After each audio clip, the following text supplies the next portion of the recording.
Ya, bismillahirrahmanirrahim. Assalamualaikum warahmatullahi wabarakatuh. Selamat pagi, salam sejahtera bagi kita sekalian. Jumpa lagi dengan Aang Munawar yang selalu memberikan inspirasi tanpa konspirasi. Nah, hari ini saya alhamdulillah berada di PPKS Unit Bogor, di mana PPKS ini adalah merupakan satu-satunya pusat penelitian yang menghasilkan sudah banyak sekali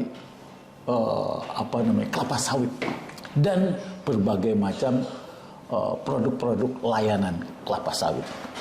Nah, hari ini saya berjumpa dengan Pak Deden. Ya.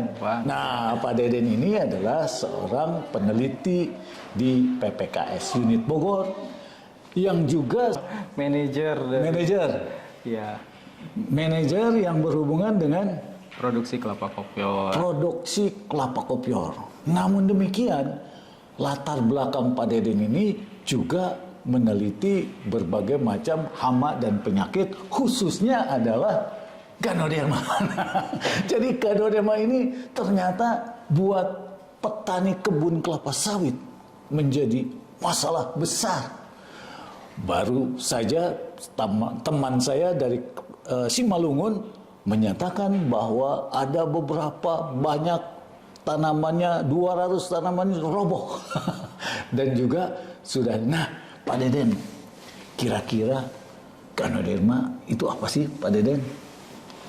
Iya, baik. Saya coba terangkan sedikit. Iya. Baik, Ganoderma itu merupakan salah satu patogen, patogen tular tanah, Pak Aang, Pak Rokno, yang kemudian saat ini statusnya begitu dahsyat ya dalam menyerang tanaman kelapa sawit. Oh. Iya. Bisa berapa persen tuh bisa hancur Pak Deden?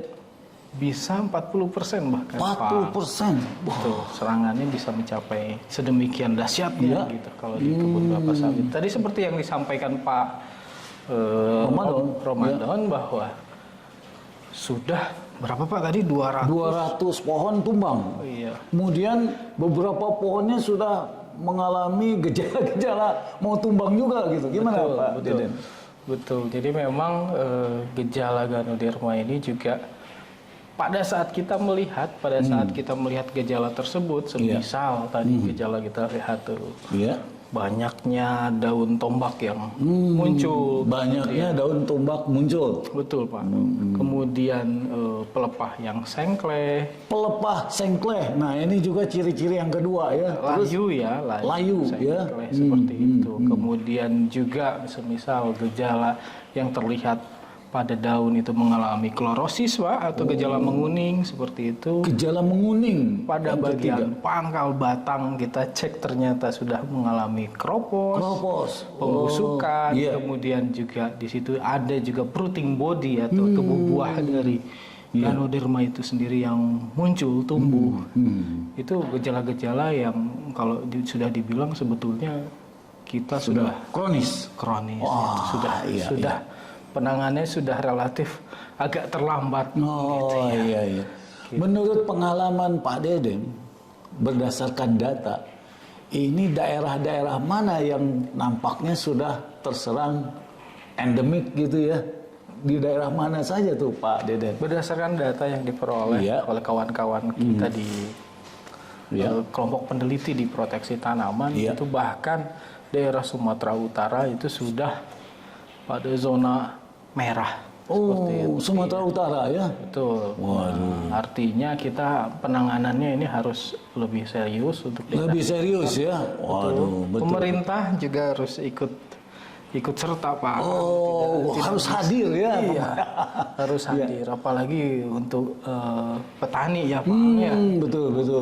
Seperti itu. Iya. Sumatera Utara. Kemudian bergerak terus sampai belum menjadi lebih ringan di daerah selatan seperti daerah selatan. Jadi ke selatan itu lebih ringan. Relatif lebih ringan. Kemudian kalau di Jawa gimana Pak? Untuk di Jawa karena di Jawa juga terkonsentrasi ya, Pang, untuk areal-areal yang melakukan penanaman kelapa sawit. Nah, itu juga sudah mulai kita harus aware, harus mulai persiapan juga karena sudah mulai ditemukan. Kalau misalnya kalau Jawa Barat. Kemudian yang daerah Kalimantan gimana? Nah, untuk Kalimantan juga belum terlalu belum terlalu endemik, tapi pada beberapa spot sudah mulai ditemukan. Itu Kalimantan, Sulawesi dan Papua itu sudah mulai ada. Seperti itu. Karena kaitannya dengan generasi tanaman ya. Generasi tanaman. Sekarang ini sudah generasi berapa Pak Deden? Secara umum mungkin sangat bervariasi Pak ya. Bahkan di Sumatera mungkin ada generasi keempat, generasi itu demikian.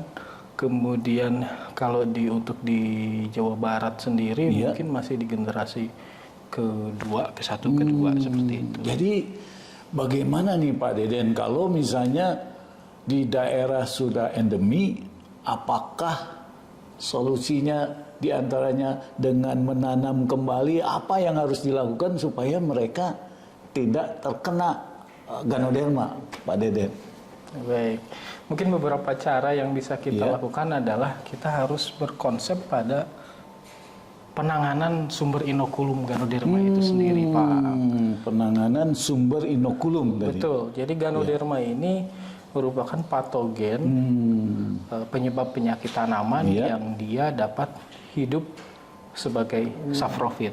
Saprofit. Betul. Nah, artinya kalau berdasarkan sifatnya kita nyatakan dia adalah parasit fakultatif. Oh, parasit fakultatif. Betul. Bisa jadi, bisa enggak gitu. Betul. Fakultatif itu ya. Saprofit fakultatif, maaf, sorry, saya salah. Agak kebalik-balik soal saprofit. Saprofit fakultatif agak kebalik-balik. Artinya kalau dia misalkan inang utamanya adalah kelapa sawit, dan dia menyebabkan infeksi di situ, berarti dia sebagai parasit pada kelapa sawit, kemudian bisa hidup menjadi saprofit ketika kelapa sawitnya kemudian tumbang, Pak. Kelapa sawit tumbang, mati. Kemudian di situ Ganoderma hidup menjalankan kehidupannya sebagai saprofit. Artinya memanfaatkan nutrisi dari jaringan inang yang telah mati. Yang telah mati. Artinya begitu sudah ditumbang harus benar-benar dibersihkan, bahkan dibakar mungkin ya Pak Deden, atau bagaimana? Nah, betul Pak, jadi harus diangkat dari lokasi tersebut, dibersihkan semaksimal mungkin. Kalau dibakar itu sudah tidak boleh ya Pak. Tidak boleh, tidak boleh ya.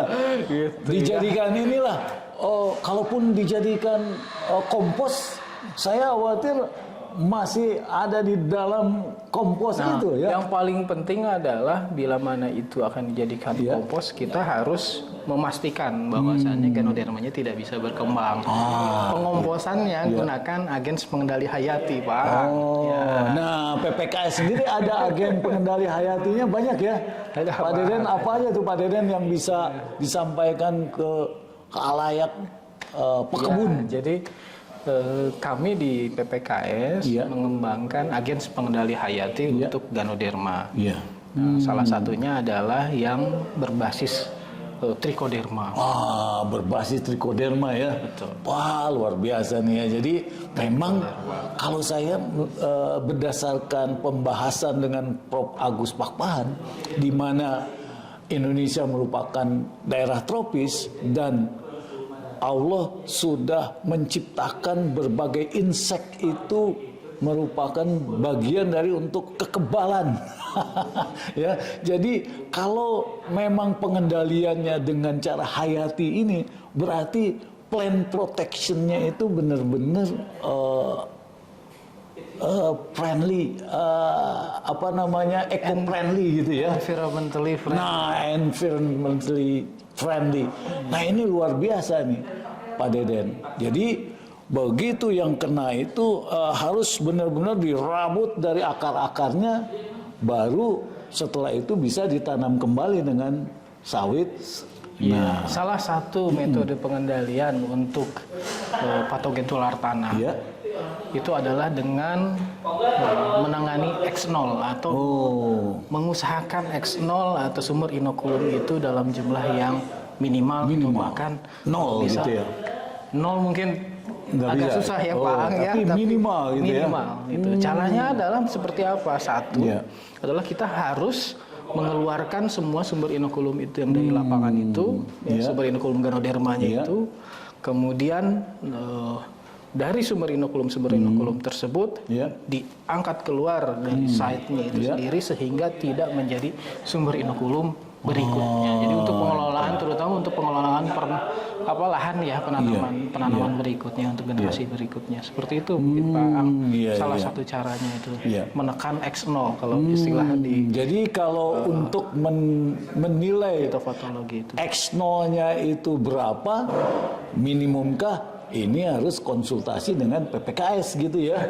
Iya. Kalau menurut saya itulah yang bisa dijalankan agar nanti pekebun rakyat maupun pekebun swasta nasional maupun multinasional yang berada di Indonesia bisa melaksanakan perkebunan sawitnya ke depan ini tanpa was-was terkena Ganoderma, begitu ya. Betul. Kemudian apalagi Pak Deden yang selain bisa? bonggol tadi Pak Ang, sumber inokulum Ganoderma itu juga berupa perakaran-perakaran itu Pak. Perakaran-perakaran lama daripada tanaman yang memang sudah terserang sehingga diistilahkan ada istilah ayap akar. Kalau harus diayak ya, diayap sebisa mungkin gitu ya dalam proses pengolahan lahannya demikian Pak. Intinya adalah sebisa mungkin, seluas mungkin pada saat persiapan lahan sebelum penanaman berikutnya kita harus mengeluarkan sumber inokulum itu. Jadi kayak land clearing lah gitu ya.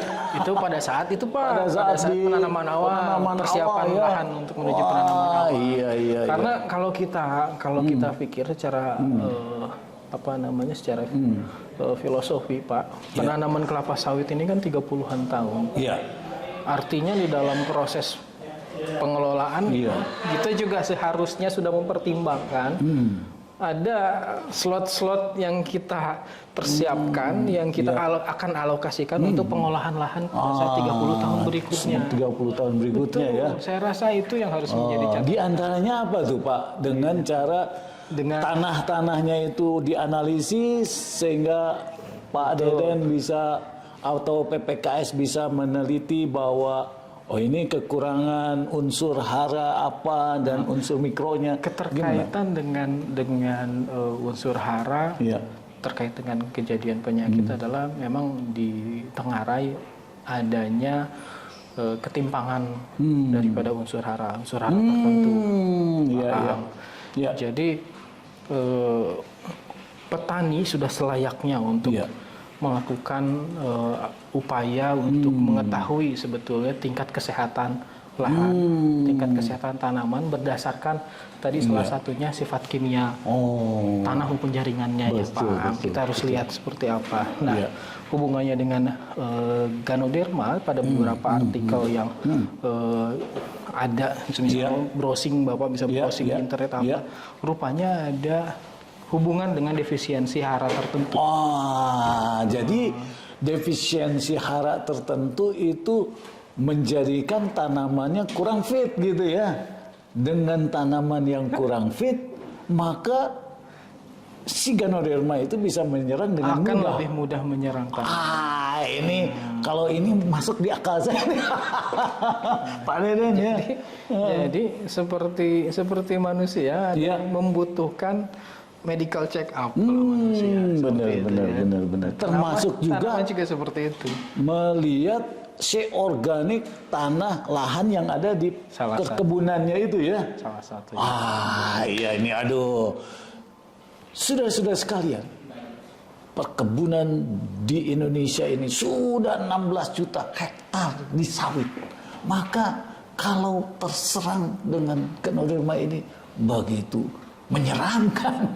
Oleh karena itu saya sarankan bahwa pekebun-pekebun segera melakukan kontak dengan PPKS sehingga untuk meneliti bagaimana lebih dini penyerangan Ganoderma lebih bagus sehingga antisipasi maupun penyelamatan ke depan bisa dilakukan lebih cepat. Mungkin itu Pak Deden ya, Monggo, Pak. yang bisa dilakukan. Sekilas dalam pembicaraan kita mungkin hanya sebentar ya Pak ya kita berbicara. Itu faktor-faktor lain yang menyebabkan kejadian penyakit pada satu lahan itu banyak ya. Banyak yang mempengaruhinya. Setidaknya ada 3 faktor utama. Tanaman sebagai tanaman, patogen yang virulen, kemudian lingkungan yang mendukung. Nah, ini yang perlu dianalisis oleh para peneliti PPKS. Sehingga silakan para pekebun untuk menyampaikan permintaannya ke PPKS. Monggo. Itu ya Pak Deden ya. Siap, Pak. Terima kasih. Demikian, mudah-mudahan ada manfaatnya. Assalamualaikum warahmatullahi wabarakatuh. Waalaikumsalam.